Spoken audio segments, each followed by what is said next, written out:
Sir ലൈഫിൽ ചില ആൾക്കാർക്ക് ഒരു ആഗ്രഹവുമില്ല എന്ന് തോന്നും. അതായത് സാധാരണ നമുക്ക് ഒത്തിരി സ്വപ്നങ്ങളുള്ള ആൾക്കാരെയൊക്കെയാണ് സാധാരണ കാണാറ്. പക്ഷെ എന്നാലും ചിലരുടെ ലൈഫ് കാണുമ്പം അവർക്ക് ഒന്നത്തിനോടും ഒരു താല്പര്യമില്ല, ഒരു ആഗ്രഹവും ഇല്ല എന്ന് തോന്നാറുണ്ട്. ചില സമയത്ത് ഇവൻ അവരുടെ ബോഡി ലാംഗ്വേജ് ശ്രദ്ധിച്ചാൽ അവർ തന്നെ ഓരോ കാര്യങ്ങൾ ചെയ്യും ഭയങ്കര അലക്ഷ്യമായിട്ടായിരിക്കും, അല്ലെ അവരൊന്നും ശ്രദ്ധിക്കാറ് കാണത്തില്ല, ഒട്ടും ബോധേഡായിരിക്കത്തില്ല. അപ്പം അത് അവർ തന്നെ ചിലപ്പോൾ പറയുന്നതും കേൾക്കാം, എങ്ങനെയെങ്കിലുമൊക്കെ ജീവിച്ചാൽ മതി എന്ന രീതിയിൽ. സത്യം. അത് എന്തുകൊണ്ടായിരിക്കും? സത്യം പറഞ്ഞാൽ ലൈഫിലൊരു ഹോപ്പ് ഉള്ളപ്പോഴാണല്ലോ ജീവിക്കാൻ നമുക്കൊരു ആഗ്രഹം തന്നെ തോന്നുന്നത്. ഈ ഒരു പ്രത്യേക എനിക്ക് തോന്നുന്നു അതൊരു വൃത്തികെട്ട അവസ്ഥ തന്നെയാണ് എന്നുള്ളതാണ്. കാരണം എങ്ങനെ അവർ ഓരോ ദിവസം ജീവിക്കുമെന്ന് ചിലപ്പോൾ ഞാൻ അങ്ങനെ ആലോചിക്കാറുണ്ട്. അപ്പോൾ ആ ഒരു സിറ്റുവേഷൻ എന്തുകൊണ്ടായിരിക്കും സാർ അവർക്ക്?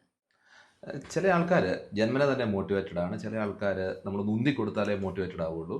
ചില ആൾക്കാർ അപ്പൻ എന്നെ എത്ര തല്ലിയാലും നന്നാവില്ല എന്ന സ്വഭാവമുള്ള ആൾക്കാരാണ്.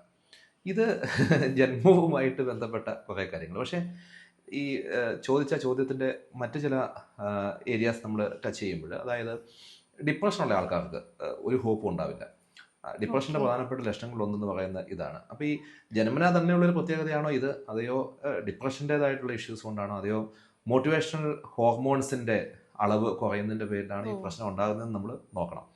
അപ്പം മെഡിക്കൽ ചെക്കപ്പ് ഉൾപ്പെടെയുള്ള കാര്യങ്ങളൊക്കെ നടത്തി ഇവരെ മോട്ടിവേറ്റ് ചെയ്ത് റെഡിയാക്കി കഴിഞ്ഞാൽ മിക്കവരിലും ഈ പ്രശ്നത്തിനൊരു സൊല്യൂഷൻ ഉണ്ടാകും. പക്ഷേ അത് ചെറുപ്പകാലത്ത് തന്നെ നടത്തണം. അതുകൊണ്ടാണ് നമ്മൾ ഈ ക്യാമ്പുകളൊക്കെ ഓർഗനൈസ് ചെയ്യുന്നത്. കുട്ടികളുടെ ക്യാമ്പുകൾക്ക് പോവുക, കുട്ടികളെ വിടുക, അങ്ങനെയൊക്കെയുള്ള കാര്യങ്ങളൊക്കെ ചെയ്യുമ്പോൾ ഈ പ്രശ്നത്തിൽ നിന്ന് കുട്ടികൾ കുറച്ചൊക്കെ പുറത്ത് കിടക്കും. എന്താണെങ്കിലും ഇങ്ങനൊരു പ്രശ്നം ഉണ്ടായി കഴിഞ്ഞാൽ ഇഷ്യൂ എന്താണെന്ന് വെച്ച് കഴിഞ്ഞാൽ ഇവർ ജീവിതത്തിൽ വിജയിക്കില്ല. രണ്ടാമത് ഇങ്ങനെയുള്ള ആൾക്കാരൊക്കെ കല്യാണമൊക്കെ കഴിച്ചു കഴിഞ്ഞാൽ പാർട്ട്ണർക്ക് എപ്പോഴും ഒരു വലിയൊരു ഭാരമായിരിക്കും. പിന്നെ ഇങ്ങനെയുള്ള ആൾക്കാർ വീട്ടിലുണ്ടെങ്കിൽ മക്കൾ പറയും, ഇയാൾ എന്താ ചെയ്യുന്നത്, ഇവരെന്താ ചെയ്യുന്നത് എന്നൊക്കെ മക്കൾ പറയും. ആകപ്പാടെ ക്രിറ്റിസിസം കാര്യങ്ങളൊക്കെ ഇവർക്ക് കിട്ടാനുള്ള സാധ്യതയുണ്ട്. ഇവർ പിന്നീട് വളരെ നെഗറ്റീവായിട്ട് പോവുകയും ചിലപ്പോൾ ആൻറ്റി സോഷ്യൽ ആക്ടിവിറ്റീസിലേക്കൊക്കെ ഇവരെ കടന്നു ചെല്ലാം. അങ്ങനെയും വരാം. അപ്പം ഇതൊക്കെ ഒന്ന് മാറ്റുന്നതിന് വേണ്ടിയിട്ട് ഇവർക്ക് ഡിപ്രഷൻ ഉണ്ടോ, അത് ജന്മനാനുള്ള പ്രശ്നമാണ്, മോട്ടിവേഷണൽ ഹോർമോൺസിന്റെ കുറവുണ്ടോ, ഇങ്ങനെയുള്ള കാര്യങ്ങളൊക്കെ നമ്മൾ നോക്കിക്കഴിഞ്ഞാൽ കാര്യങ്ങളൊക്കെ ഓക്കെ ആവും.